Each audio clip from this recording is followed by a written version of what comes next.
Caros amigos, sejam bem-vindos a este canal.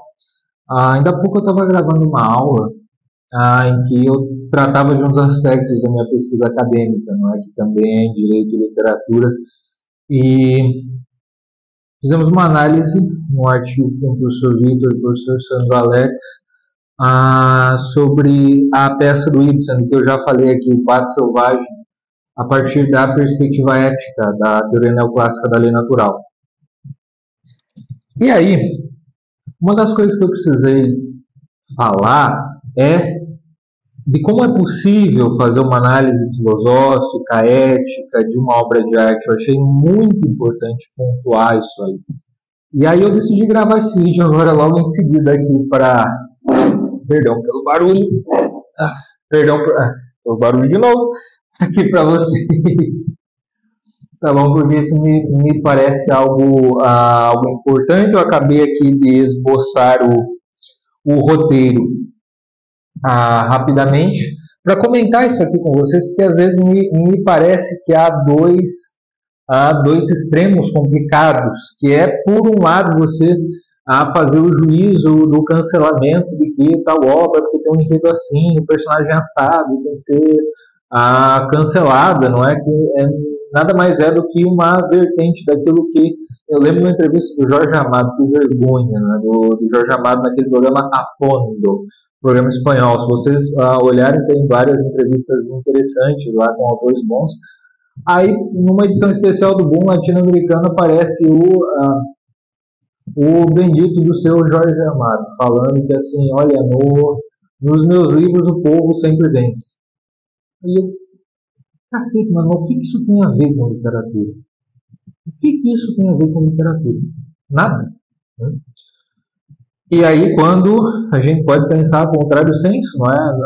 Não digo que seja o caso do Jorge Amado, eu não conheço a biografia dele o suficiente para dizer isso para vocês, mas existe aquela perspectiva com a qual a gente infelizmente está familiarizado, que é quando o povo ou qualquer grupo aí que vocês queiram não vence, ou quando algum desses representantes se sentem atacados, tem que parar de imprimir esse livro, ninguém pode ler esse negócio e essa coisa toda.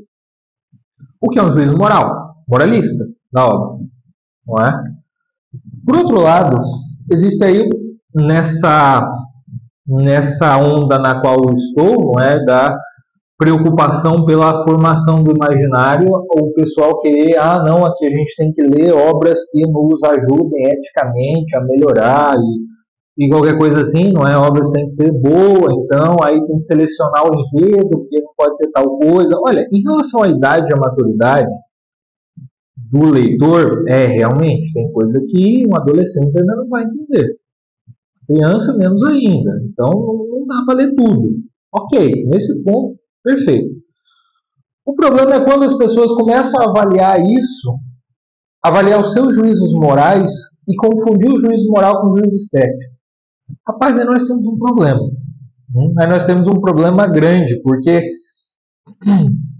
eu nem vou entrar no mérito desse pessoal do cancelamento, dessa coisa toda, porque eu não tenho saco para isso, tá? E vou falar para vocês que, enfim, tem essa mesma preocupação que eu tenho de formação do imaginário e essa coisa toda, até para a gente pensar um pouco melhor em como é isso, tá? Certo. Vamos começar nos perguntando se uma leitura filosófica, ética de uma obra de arte é possível, de um romance especificamente, porque eu falo mais do romance, não é? Então, uma leitura ética do romance é possível? É. Como ela é possível? Respeitando a obra de arte, tá? A obra de arte não pode nos dar uma concepção teórica da pessoa ou da vivência da fé católica, que eu falo de literatura católica. Por exemplo, a completa, doutrinária. Mas ela fornece para nós um material que depois pode encontrar a concepção teórica.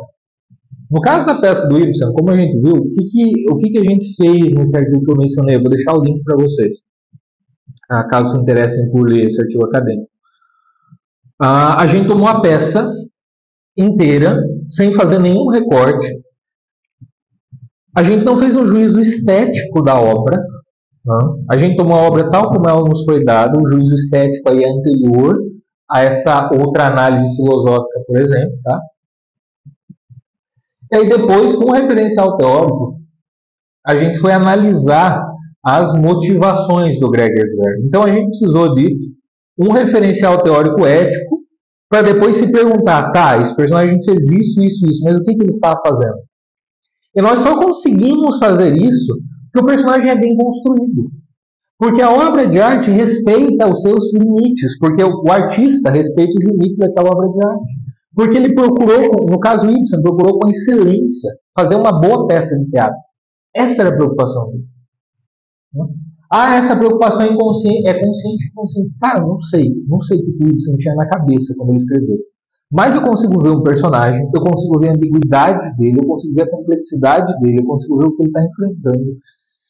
Eu consigo aproximar aquilo, por exemplo, depois do referencial teórico, sem recortar ou sem querer acrescentar a obra de arte. E aí que ela me faz pensar sobre a vida humana. Então ela me fornece o material que eu preciso para encontrar uma concepção. O material é depois eu promovo o encontro com uma concepção. No caso do Ibsen, é uma análise ética. Uma análise ética da prudência, por exemplo, que é algo que foi feito. Bom, o personagem foi imprudente. Por que ele foi imprudente? Bom, ele agiu assim, assim, assim. É o que nos está descrito. De acordo com esse referencial teórico aqui, da ética das virtudes, da teoria neoclássica da lei natural, cara, ele foi imprudente. Por causa disso, disso, disso. E aí a gente pode se perguntar por que ele foi imprudente. Porque ele estava carregado de culpa. Percebam, eu estou falando do Gregers como se ele fosse alguém de carne e osso como nós, mas era um personagem. Eu só consigo falar dele como alguém de carne e osso como nós, porque foi um personagem bem construído. É um personagem bom, literariamente falando, esteticamente falando. Então, na maior parte das vezes, a gente só consegue fazer um juízo ético do personagem, por exemplo, quando ele é bem construído, quando a obra de arte literária é boa. Então, eu posso fazer um juízo negativo do Gregers. Sim, o Gregers é um cara, assim, mau caráter. Egoísta. Por quê? Esse meu juízo ético, ele se baseia num juízo estético positivo. A obra é boa. A obra me deu elementos suficientes para eu fazer uma análise ética desse personagem. Entende? Então, a crítica literária, ela pode acompanhar o juízo moral, desde que seja sobre uma crítica estética. Então, a gente não pode confundir, não gostei desse personagem, ou esse personagem é ambíguo, ou esse personagem é um canalha, pelas ações dele. E aí julgar a obra. Tá, então se o personagem é um canalha, a obra é ruim. Não. Aquela cena que eu não gostei, que me incomodou, ela serviu para contar a história ou não? Ela ajudou a contar a história ou não? Se ela não ajudou, se eu estava lá só, era só um monte de sangue, era só um monte de tiro, porrada e bomba, cara, aquilo é inútil. Então, ou a cena ou a obra inteira são ruins. E aí, com uma obra ruim, é muito mais difícil você fazer um juízo moral dos personagens, sendo bons ou sendo ruins. Por quê? Porque a obra não consegue a imitação da vida humana que ela almeja, a verossimilhança que ela almeja.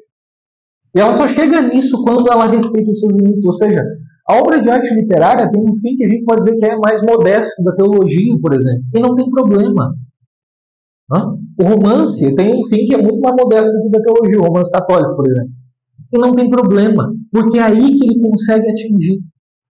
É aí que ele consegue atingir o seu público. E é aí que ele consegue eventualmente aproximar a gente de Deus, como aconteceu comigo. Lendo O Poder e a Glória, do Graham Greene, voltei a me confessar. Como eu contei isso na aula para vocês. Então é muito importante que a gente não confunda as coisas. Não gostei do personagem. Ok. O personagem é ruim moralmente. Ok.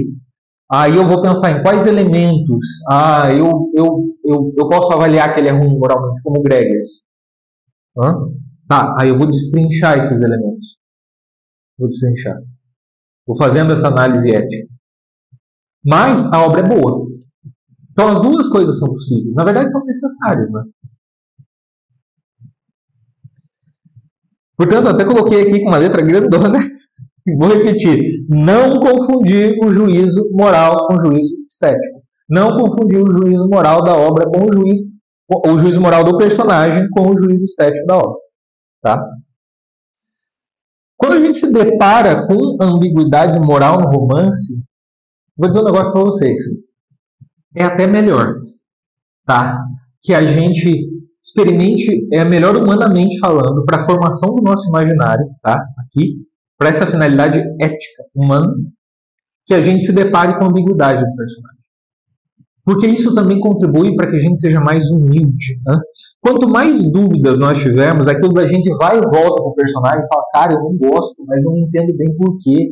Ou tem ações que são boas, ou tem ações que eu não consigo entender. Que coisa! Tem uma cena no filme Ostrov, A Ilha, que eu revi há poucas semanas. Recomendo muito que vocês vejam, é um filme maravilhoso. Acho que eu vou falar sobre ele em algum momento. Em que você tem lá esse personagem que é um santo, né? O personagem principal, o Padre Anatoly, é um santo. E ele vive no mosteiro e tal. E ele contracena com dois outros personagens. O Padre Filaret, que é o superior do mosteiro, e o Padre Tikhon. Acho que é Padre Tikhon, que é o padre que fica puxando o saco do Padre Filaret e tal. Mas, assim, todos eles estão... O Padre Anatoly é um santo, realmente. E os outros padres estão buscando, sinceramente, a santidade no meio das fraquezas deles. Então, assim, não tem um vilão da história, nada parecido. E o Padre Tikhon, ele tem muito problema com o Padre Anatoly. Ele não gosta do Padre Anatoly fugindo das regrinhas e é coisa assim. Ele não entende. E tem um momento que ele começa a chorar. Ele não consegue entender o Padre Anatoly. Ele não consegue. A mesma hora que vem na cabeça dele a ideia de que o Padre Anatoly é um santo, vem na cabeça dele a ideia de que o Padre Anatoly é um louco. E aí ele fica nisso, e tem uma hora que ele chora, de verdade. Fala, pelo amor de Deus, eu não aguento mais. Essa é uma tensão extrema, mas que me parece servir para ilustrar esse meu ponto. O que eu quero dizer para vocês é que quanto mais o personagem der um nó na nossa cabeça, mais nós vamos entender que nós não temos todas as informações para julgar completamente esse personagem. Hã? Quem é que julga? Aqui, no mundo. Quem é que julga é o juiz. O juiz ele prolata uma sentença quando ele tem as informações do processo.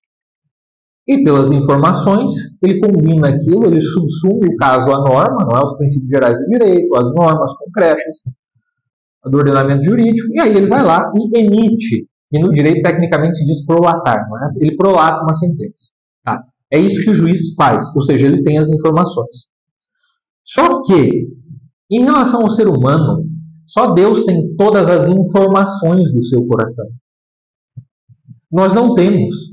Outro dia eu fiz um post no Instagram falando que a gente pode virar estátua de sal quando a gente tenta virar a cabeça e olhar para a cidade maldita do próximo. Né? Ecoando um trecho do romance La Parisienne, do François Mauriac. E é exatamente isso. Então, quando o personagem nos deixa inquietos, nos deixa na dúvida, né, esse por si já é dois sinais, ou seja, essa ambiguidade, essa força do personagem, que ele foi bem construído pelo seu autor. E ele nos coloca no nosso devido lugar.